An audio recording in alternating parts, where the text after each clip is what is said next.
And tonight we've got Cannabis Free, who's I've been actually looking forward to Cannabis Free coming on, because he's got quite a different outlook to the majority of the guests that we have coming on. He looks at things from a spiritual side, from an energetic side, as well as from a nutritional side, and as well as a healing property side of cannabis. So it's really great to have him on.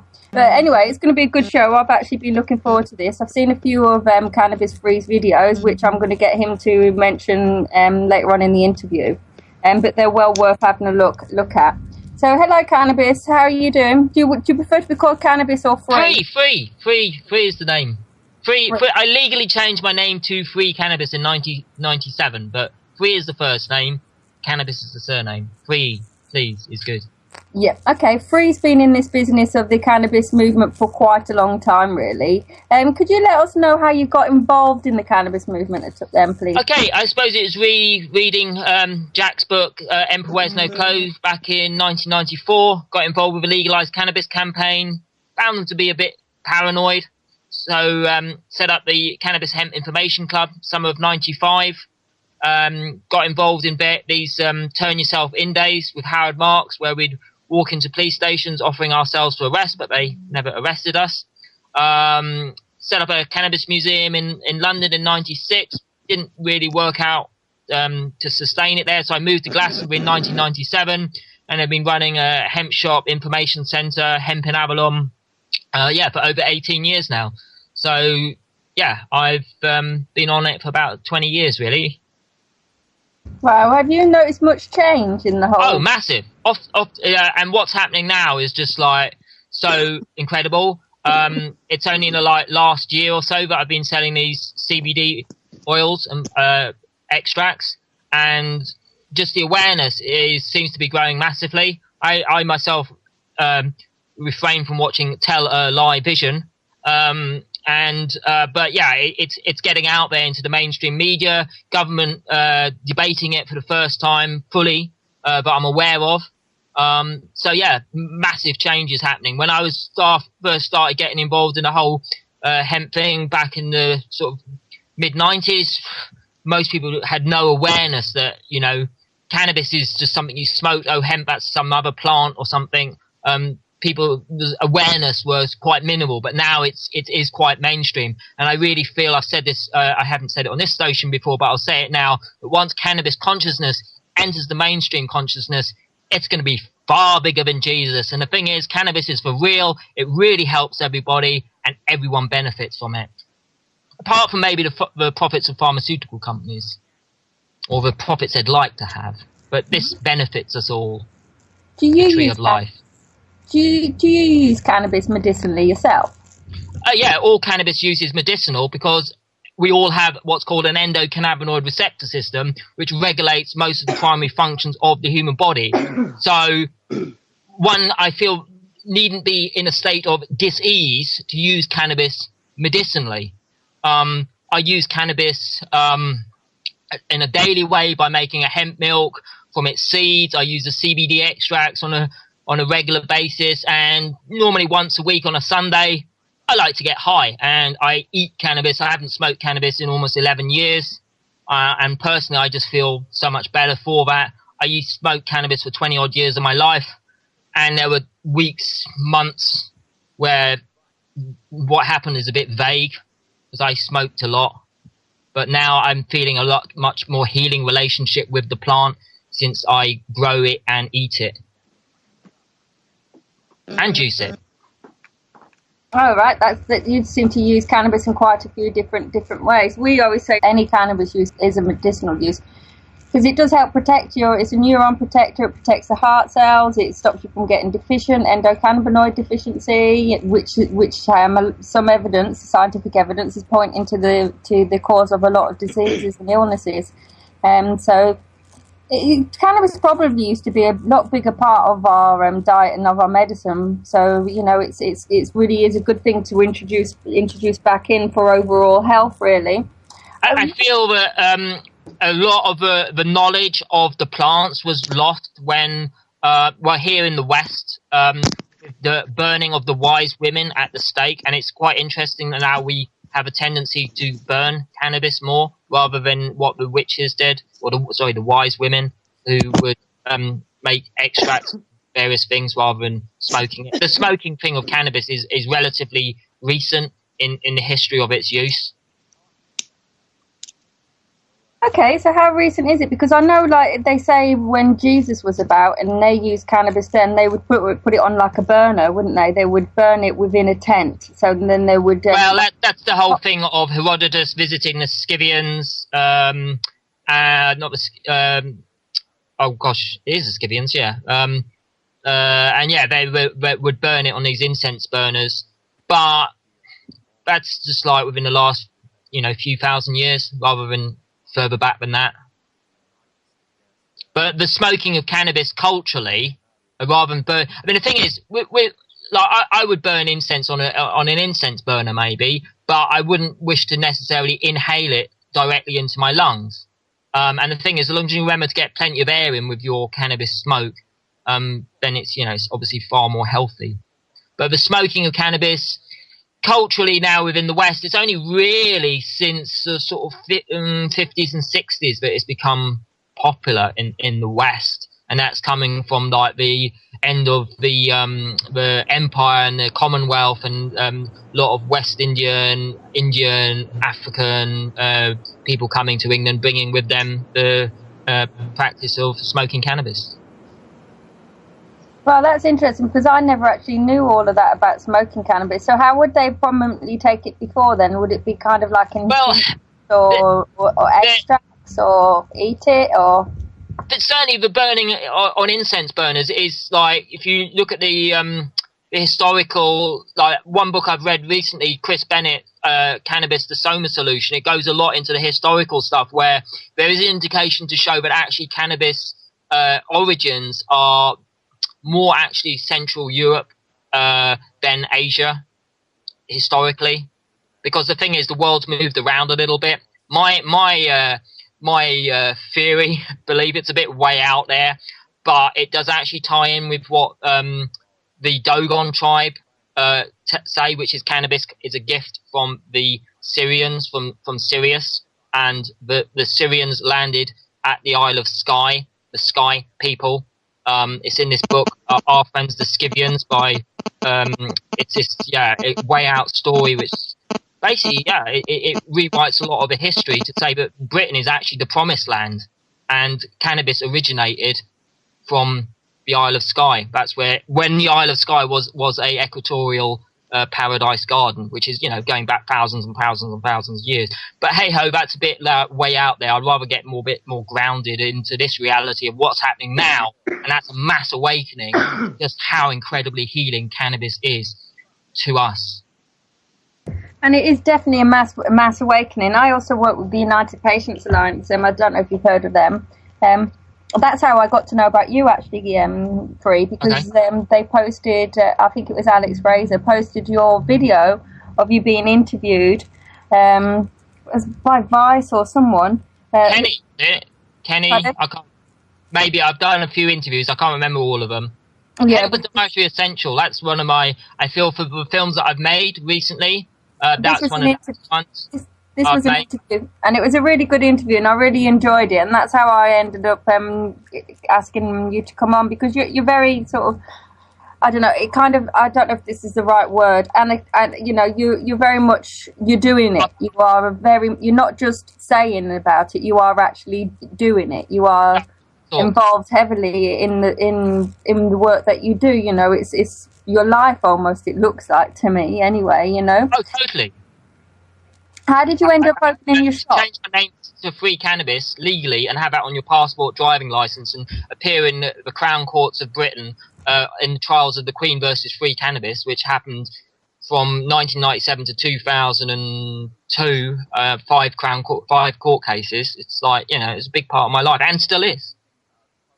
Can you tell us a little bit more about this? Now, I haven't been arrested in like 14 years. The so-called authorities are wise enough to leave me alone to just grow cannabis and get on with that. So can you tell me about these arrests and these court cases a bit then, please? Because I don't really know anything about you. Well, I will briefly summate, because it is, I feel, a bit of my past. I was first publicly arrested outside the Home Office attempting to give Jack Straw a cannabis plant in February 98.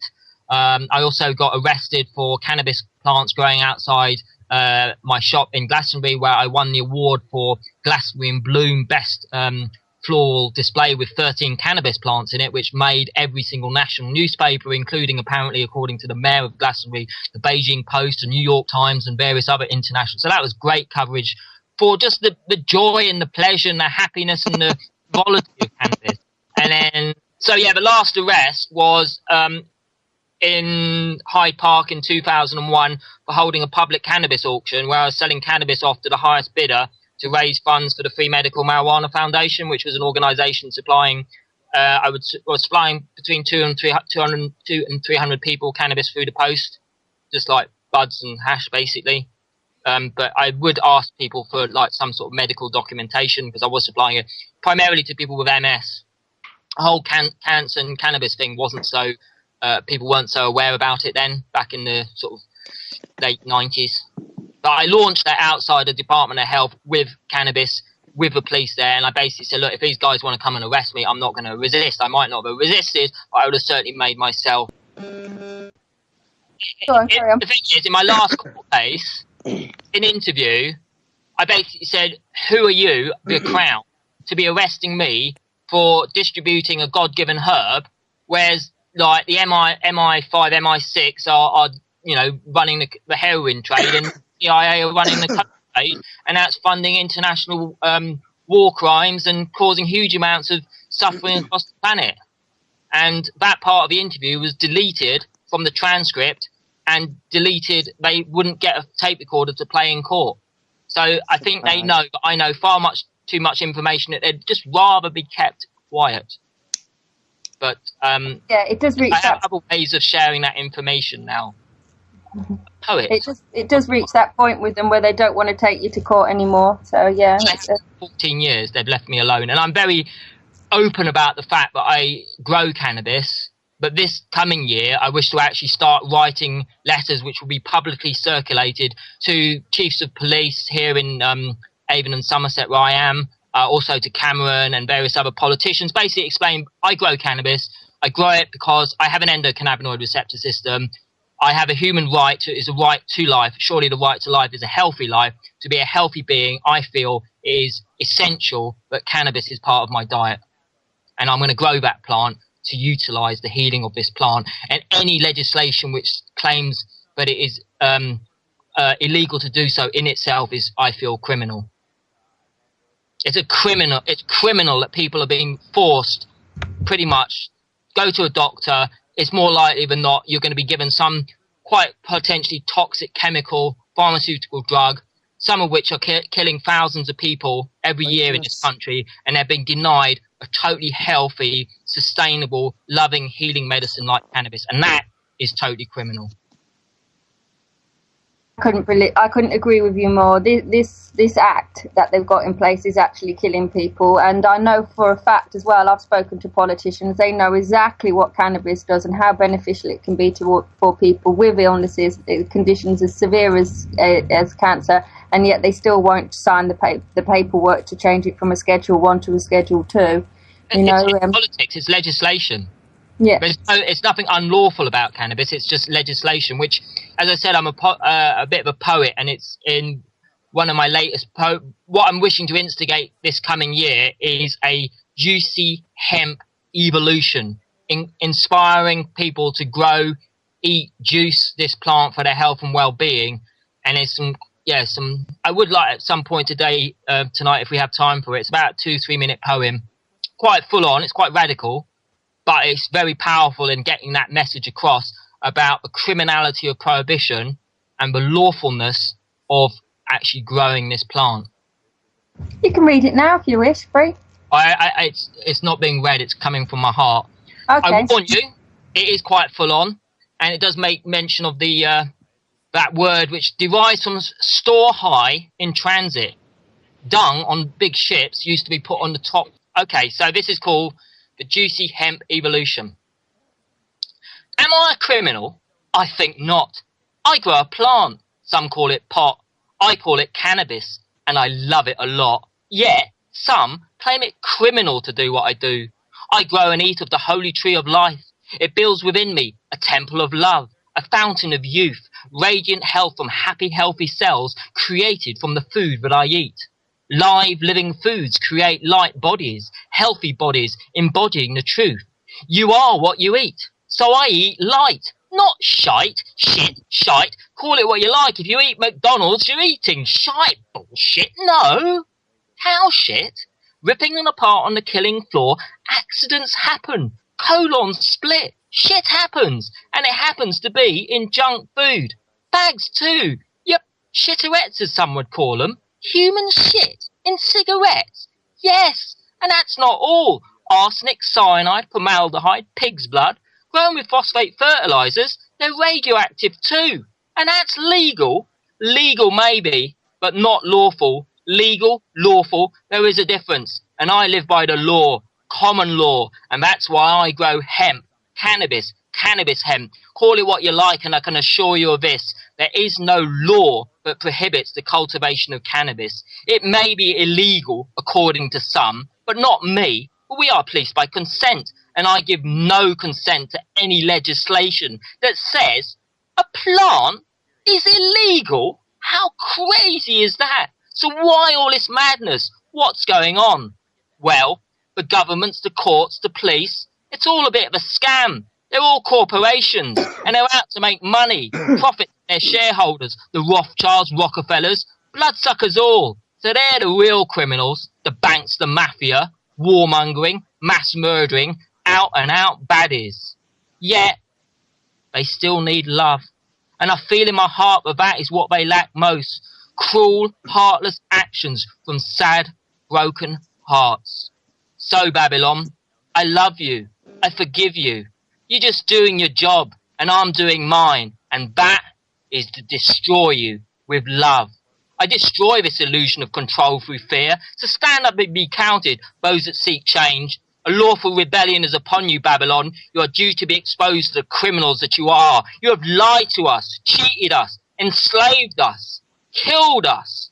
But you cannot kill the spirit, the true essence of who we are. We are divine sovereign beings, no one's slave and no one's master. And united we stand in our commitment for love, truth and justice to prevail upon this land. So I lawfully rebel against you, Babylon, and all your corruption, and I rebel through action, direct action, as I plant seeds, hemp seeds, seeds of liberation, for the leaves shall be for the healing of the nations. So please, join the hemp evolution. Grow it, plant it, eat it, juice it, for a whole new sensation, the sensation of liberation from pain, fear and doubt. So please, get juicing, hemp juicing. That's where it's at. The cutting edge of live living food super elixirs. It's deep green and very potent. Too potent for many. So juice it with your veggies and your fruits and wow. Feel the results. A happy, healthy being in tune with the divine. Agenda 21? Not really feeling that. Seems to lead like someone's out of control, trying desperately to gain control. So take control of your life and your health. Juice fresh hemp, and I'll leave you with that. Woo! That's great, that is. I enjoyed that. Did you want to say something, Teresa? I love that. Thank you. It was great. I did. Goosebumps.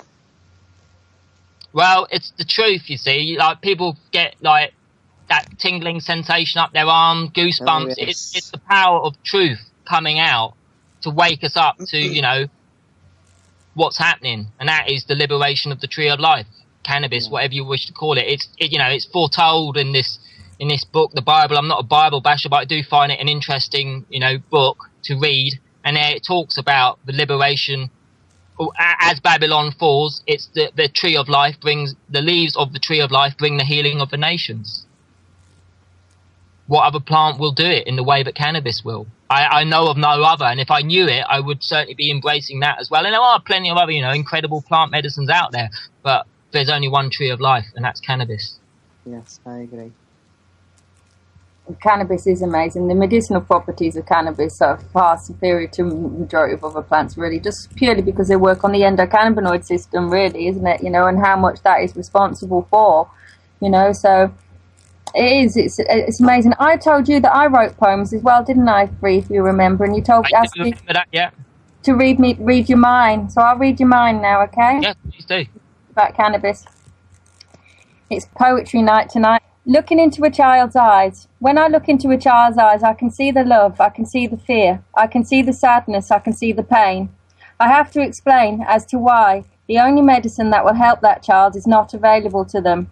I have to stand back and watch as the disease takes hold. I have to explain that the government is playing a game, and that game is the same as the child plays, with her brothers and her sisters and her friends. They are playing dress up, let's pretend, that cannabis has no medicinal use, that it's harmful, that it causes mental health problems, that it destroys communities. We have to pretend that it's not really them doing these things. Then we have to repeatedly ask for permission, even though we know it's a game.